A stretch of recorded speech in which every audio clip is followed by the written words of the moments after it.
Hey guys, it's Friday. Hello, hello. I sure am missing you. I've just been sitting here at home with Colvin. We kept Wrigley home yesterday, and that was a little crazy, but I hope you're enjoying Steelheart. It's been a really long time since I read this, so um, I'm enjoying it. I hope you're enjoying it. I know it's a little graphic, at least at the beginning. But I hope that it's not too bad and that you're enjoying the storyline. I'm gonna do a quick check-in with you guys today. I'm gonna send out like just a little quiz and a little questionnaire. I want to hear what you guys think so far. So I think that you've all been listening to this at school, and I'm just really excited to hear what you think about it. Hopefully, I will be there Monday. I need to figure that out today, but I'm missing you guys. And let's just jump in. We're on chapter 5 today. I'm only going to read chapter 5 and 6. I feel like it's a really good place to stop today. Okay? All right, here we go. Chapter 5. Don't forget, at the end of chapter 4, he had been trying to help them kill Fortuity, which is one of the epics. And in the very end of chapter 4, it sounds like they got him. So here we go. Chapter 5. Fortuity's corpse slammed down under the hood of the car. Megan stood behind him, my rifle in one hand, held at the hip, her pistol in the other hand. The car's headlights bathed her in light. Sparks, she cursed. I can't believe that actually worked. She fired both at once, I realized. She checkmated him in the air with 2 shots. It had probably only worked because he'd been jumping, in midair.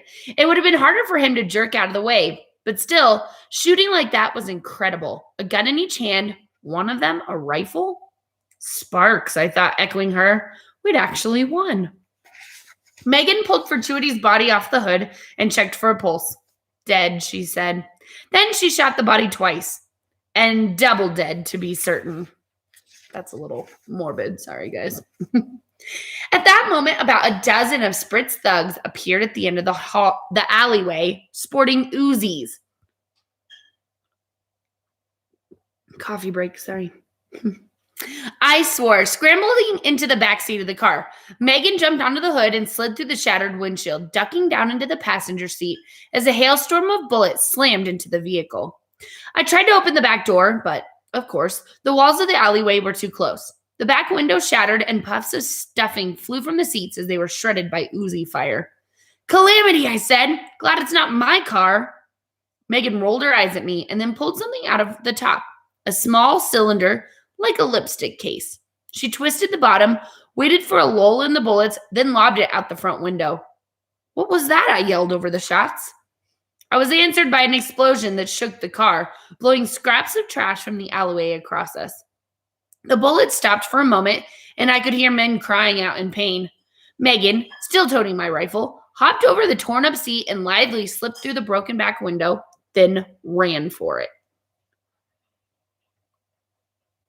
Hey, I said, crawling out after her, bits of safety glass falling from my clothing. I jumped to the ground and dashed to the end of the alleyway, cutting to the side just as the survivors from the explosion started firing again. She can shoot like a dream, and she carries tiny grenades in her top. A bit of my addled mind thought, I think I might be in love. I heard a low rumble over the gunfire, and an armored truck pulled down the corner ahead, roaring toward Megan. It was huge and green, imposing with enormous headlights, and it looked an awful like a garbage truck? I asked, running up to join Megan. A tough-looking black man rode in the passenger seat. He pushed open the door for Megan. Who is that? The man asked, nodding to me. He spoke with a faint French accent. I am not so great at French accents, just so we're all clear. A slant, she said, tossing my rifle back to me, but a useful one. He knows about us, but I don't think he's a threat. Not exactly a glowing recommendation, but good enough. I smiled as she climbed into the cab, pushing the man to the middle seat. Do we leave him? Asked the man with the French accent. No, said the driver. I can't make him out. He was just a shadow, but his voice was solid and resonant. He comes with us. I smiled, eagerly stepping up into the truck. Could the driver be Hardman, the sniper? He'd seen how helpful I'd been. The people inside reluctantly made room for me. Megan slipped into the back seat of the crew cab beside a wiry man wearing a leather camouflage jacket and holding a very nice looking sniper rifle. He was probably Hardman. To his other side was a middle aged woman with shoulder length red hair. She wore spectacles and business attire. The garbage truck pulled away, moving faster than I'd have thought possible. Behind us, a group of the thugs came out of the alleyway firing on the truck. It didn't do much good, though we weren't out of danger quite yet. Overhead, I heard the distinctive sound of enforcement copters. There would probably be a few high-level epics on the way, too. Fortuity? Driver asked. He was an older man, perhaps in his 50s, and wore a long, thin black coat. Oddly, he had a pair of goggles tucked into the breast pocket of the coat. Dead, Megan said from behind. What went wrong? The driver asked. Hidden power, she said. Super reflexes. I got him cuffed, but he slipped away. There was also that one, the guy in the camo jacket. I was pretty sure that was Hardman said. He came up in the middle of it all, caused a wee bit of trouble. He had a distinctive southern accent. We'll talk about him later, the driver said, taking a corner at high speed. My heart started to beat more quickly, and I glanced out of the window, searching the sky for copters. It wouldn't be long before enforcement was told what to look for, and the truck was rather conspicuous. We should have just shot Fortuity in the first place, said the man with the French accent. Derringer to the chest. Wouldn't have worked, Abraham, the driver said. His abilities were too strong. Even attraction could only do so much. We needed to do something non-lethal first, trap him, then shoot him. Precogs are tough. He had that part right, probably. Fortuity had possessed a very strong danger sense. Likely the plan had been for Megan to cuff him and maybe lock him to the lamppost. Then, when he was partially immobilized, she would have rammed her derringer into his chest and fired. If she tried that first, his power might have warned him. It would have depended on how attracted he was to her. I wasn't expecting him to be so strong, Megan said, sounding disappointed with herself as she pulled on a brown leather jacket and a pair of cargo pants. I'm sorry, Prof. I shouldn't have let him get away from me. Prof said something that... Oh my gosh, I can't read today. Prof, something about that name struck me. It's done, the driver, Prof, said, pulling the garbage truck to a jarring halt. We ditched the machine. It's been compromised. Prof opened the door and we piled out. I began to say, planning to introduce myself. The older man they called Prof, however, shot me a menacing glare over the hood of the garbage truck.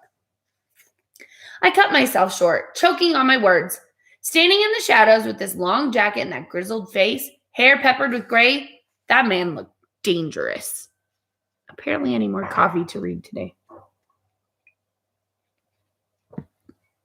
The reckoners pulled a few packs of equipment out of the back of the garbage truck, including a massive machine gun that Abraham now toted. They led me down a set of steps into the understreets. From there, the team hustled through a set of twists and turns. I did a pretty good job keeping track of where we were going until they led me down a long flight of stairs, several levels deep, into the steel catacombs. Smart people stayed away from the catacombs. The diggers had gone mad before the tunnels were finished. The ceiling lights rarely worked, and the square-shaped tunnels through the steel changed size as you progressed. The team was silent as they continued down the passages, turning up the lights on their mobiles, which most wore strapped to the front of their jackets. I'd wondered if the reckoners would carry mobiles, and the fact that they wore them made me feel better about mine. I mean, everyone knew that the Nighthawk Foundry was neutral and that mobile connections were completely secure. The reckoners using the network was just another indication that Nighthawk was reliable. We walked for a time, the reckoners moving quietly, carefully. Several times Hardman went ahead to scout. Abraham watched our rear with that wicked-looking machine gun of his. It was hard to keep my bearings. Down in the steel catacombs, it felt like a subway system that halfway through development had turned into a rat's maze. There were choke points, tunnels that went nowhere, and unnatural angles. In some places, electrical cords jutted from the walls, like those creepy arteries you find in the middle of a chunk of chicken. Ew, that's gross. In other places, the steel walls weren't solid, but instead had patches of paneling that had been ripped into by people searching for something worth selling. Scrap metal, however, was worthless. In New Chicago, there was more than enough of that laying around. We passed groups of teenagers with dark expressions standing beside burning trash cans. They seemed displeased to have their solace invaded, but nobody interfered with us. Perhaps it was due to Abraham's enormous gun. The thing had gravitronics glowing blue on the bottom to help him lift it. We worked our way through those tunnels for over an hour. Occasionally, we passed vents blowing air. The diggers had gotten some things working down here, but most of it made no sense. Still, there was fresh air, sometimes. Prof led the way in that long black coat.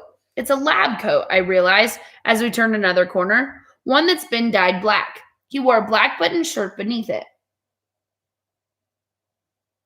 The reckoners were obviously worried about being followed, and I felt they overdid it. I was hopelessly lost after 15 minutes, and enforcement never came down to this level. There was an unspoken agreement. Steelheart ignored those living in the steel catacombs, and they didn't do anything to bring his judgment down upon them. Of course, the reckoners changed that truce. An important epic had been assassinated. How would Steelheart react to that? Eventually, the reckoners led me around a corner that looked like every other one. Only this time, it led to a small room cut in steel. There were a lot of these places in the catacombs, places where the diggers had planned to put a restroom, a small shop, or a dwelling. Hardman, the sniper, took up position at the door. He'd taken out a camo ball cap and put it on his head, and there was an unfamiliar emblem on the front. It looked like some kind of royal crest or something. The other four reckoners arranged themselves facing me. Abraham got out a large flashlight and clicked a button that lit up the sides, turning it into a lantern. He set it on the floor. Prof crossed his arm, his face emotionless, inspecting me. The woman with the red hair stood beside him. She seemed more thoughtful. Abraham still carried his large gun, and Megan took off her leather jacket and strapped on an underarm gun holster. I tried not to stare, but that was like trying not to blink. Only, well, kind of the opposite. I took a hesitant step backward, realizing I was cornered. I'd begun to think that I was on my way toward being accepted into their team, but looking into Prof's eyes, I realized that was not the case. He saw me as a threat. I hadn't been brought along because I'd been helpful. I'd been brought along because he hadn't wanted to wandering free. I was a captive, and this deep in the steel catacombs, nobody would notice a scream or a gunshot. Chapter 6. Test him, Tia, Prof said. I shied back, holding my rifle nervously. Behind Prof, Megan leaned against the wall, jacket back on, handgun strapped under her arm. She spun something in her hand, the extra magazine for my rifle. She never returned it. Megan smiled. She tossed my rifle back up to me up above, but I had a sinking suspicion that she'd emptied the chamber, leaving the gun unloaded. I started to panic. The redhead, Tia, approached me, holding some kind of device. It was flat and round, the size of a plate, but had a screen on one side. She pointed it at me. No reading. Blood test? Prof said, face hard. Tia nodded. Don't force us to hold you down, she said to me. Removing a strap from the side of the device, it was connected to the disc by cords. This will prick you, but it won't do you any harm. What is it? I demanded. A dowser. A dowser. A device that tested if one was an epic or not. I thought those were just myths. Abraham smiled. Enormous gun held beside him. He was lean and muscled and seemed very calm, as opposite to the tension displayed by Tia and even Prof. Then you won't mind, eh, my friend? He asked with his French accent. What does it matter if a mythological device pricks you? That didn't comfort me, but the Reckoners were a group of practiced assassins who killed high epics for a living. There wasn't much I could do. The woman wrapped my arm with a wide strap, a bit like what you use to measure blood pressure. Wires led from it to the device in her hand. There was a small box on the inside of the strap, and it pricked me. Tia studied the screen. He's clean for certain, she said, looking at Prof. Nothing on the blood test either. Prof nodded, seeming unsurprised. All right, son, it's time for you to answer a few questions. Think very carefully before you reply. Okay, I said as Tia removed the strap. I rubbed my arm where I had been pricked. How, Prof said, did you find out where we were going to strike? Who told you that fortuity was our target? Nobody told me. His expression grew dark. Beside him, Abraham raised an eyebrow and hefted his gun. No, really, I said, sweating. Okay, so I heard from some people on the street that you might be in town. We didn't tell anyone or Mark, Abraham said. Even if you knew who we were, how did you know the epic we'd try to kill? Well, I said, who else would you hit? There are thousands of epics in the city, son, Prof said. Sure, I replied, but most are beneath your notice. You target high epics, and there are only a few hundred of those in New Chicago. Among them, only a couple dozen have prime invincibility, and you always pick someone with a prime invincibility. However, you also wouldn't go after anyone too powerful or too influential. You figured they'd be well protected. That rules out Nightwielder, Conflux, and Firefight. Pretty much Steelheart's whole inner circle. It also rules out most of the Borough Barons. That leaves about a dozen targets, and Fortuity was the worst of the lot. All epics are murderers, but he killed the most innocents by a long shot. Plus, that twisted way he played with people's entrails is exactly the sort of atrocity the Reckoners would want to stop. I looked at them, nervous, and then I shrugged. Like I said, nobody had to tell me. It's obvious who you'd end up picking. The small room grew silent. Ha! Said the sniper, who still stood by the doorway. Lads and ladies, I think this means we might be getting a tad predictable. What's a prime invincibility? Tia asked. Sorry, I said, realizing they wouldn't know my terms. It's what I call an epic power that renders conventional methods of assassination useless. You know, regeneration, impervious skin, precognition, self-reincarnation, that kind of thing. A high epic was someone who had one of those. I'd never heard of one who had two, fortunately. Let us pretend, Prof said, that you really did figure it out on your own. That still doesn't explain how you knew where we'd spring our trap. Fortuity always sees the plays at the Spritz place on the first Saturday of the month, I said, and he always goes to look for amusement afterward. It's the only reliable time when you'd find him alone in a mindset where he would be baited into a trap. Professor glanced at Abraham, then at Tia. She shrugged. I don't know. I think he's telling the truth, Prof, Megan said, her arms crossed, jacket open at the front. Don't stare, I had to remind myself. Prof looked at her. Why? It makes sense, she said. If Steelheart had known who we were going to hit, he'd have had something more elaborate planned for us than one boy with a rifle. Besides, Mies here didn't try to help. Well, he did try to help. Kind of. I helped. You'd be dead if it weren't for me. Tell her, hard man. The Reckoners looked confused. Who? Abraham asked. Hard man, I said, pointing at the sniper by the door. My name's Cody, kid, he said, amused.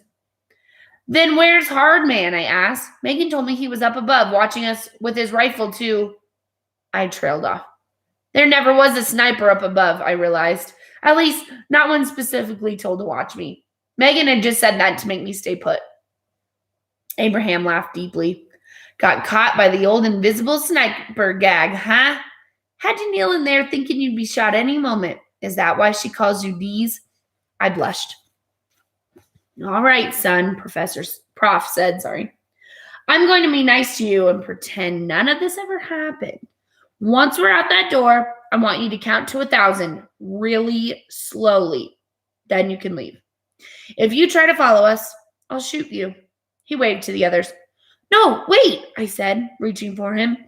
The other 4 each had a gun out in a flash, all pointing at my head. I gulped, and then I lowered my hand.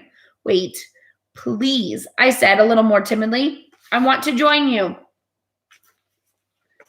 You want to what? Tia asked. Join you, I said. That's why I came today. I didn't intend to get involved. I just wanted to apply. We don't exactly accept applications, Abraham said. Prof studying me. He was somewhat helpful, Megan said, and I will admit that he is a decent shot. Maybe we should take him on, Prof. Well, whatever else happened, I managed to impress her. That seemed almost as great a victory as taking down Fortuity. Eventually, Prof shook his head. We aren't recruiting, son. Sorry. We're going to leave, and I don't want to ever see you anywhere near one of our operations again. I don't want to even get a hint of you being in the same town as us. Stay in New Chicago. After today's mess, we won't be coming back here for a long while. That seemed to settle it all for them. Megan gave me a shrug, an almost apologetic one that seemed to indicate she said what she had as thanks for saving her from the thugs with the Uzis. The others gathered around Prof, joining him as he walked to the door. I stood behind, feeling impotent and frustrated. You're failing, I said to them, my voice growing soft as I yell it. For some reason, this made Prof hesitate. He glanced back at me, most of the others already out the door. You never go for the real targets, I said bitterly. You always pick the safe ones, like Fortuity. Epics you can isolate and kill. Monsters? Yes, but relatively unimportant ones. Never the real monsters. The epics who broke us and turned our nation to rubble. We do what we can, Prof said. Getting ourselves killed trying to take out an invincible epic wouldn't serve anyone. Killing men like Fortuity won't do much either, I said. There are too many of them, and if you keep picking targets like him, nobody's going to worry about you. You're only an annoyance. You can't change the world that way. We're not trying to, Prof said. We're just killing epics. What would you have us do, lad? Cody said, amused. Take on Steelheart himself? Yes, I said fervently, stepping forward.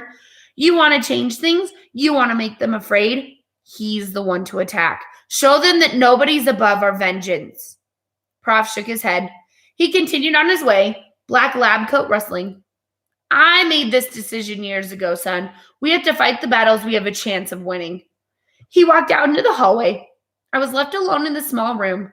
The flashlight they'd left behind gave a cold glow to the steel chamber. I had failed. All right. That's it for today. I feel like that should be plenty. That was 20 minutes. So hopefully you're enjoying this. Keep a lookout on Google Classroom. I'm going to do like a quick check-in, see what you guys are thinking. I hope you have a good Friday. I miss you, and hopefully I see you on Monday. Bye, you guys.